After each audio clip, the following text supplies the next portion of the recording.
Бірде шаштаразда бір кісі шашын қысқартып отырып әңгіме-дүкен құрыпты. Сонда әлгі шаштараз айтып қалыпты: меніңше Алла жоқ. Сонда әлгі кісі: неге олай ойлайсыз? деп сұрапты. Шаштараз болса: өзіңіз ойлап қараңызшы, мына өмірде қаншама қатыгездік, зорлық-зомбылық, өтірік, оған қоса соғыс. Егерде Алла болғанда бұның бірі де болмас еді депті.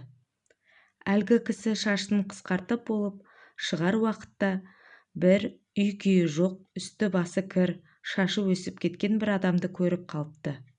Содан дереу жаңағы шаштаразды шақырып, терезеден әлгі адамды көрсетіп былай депті: анау отырған адамды көріп тұрсың ба? Иә, депті шаштараз. Ал ендеше шаштараз жоқ екен ғой бұл өмірде, депті. Сонда шаштараз: ол не дегеніңіз? Олар өздері маған келмесе, мен оларға не істей аламын? депті. Сонда әлгі кісі шаштаразға қарап: мен де соны айтамын. Алла бар, тек адамдар оны іздемейді, оған келмейді. Міне неліктен бұл өмірде қаншама ауырсыну мен азап шегу деген екен.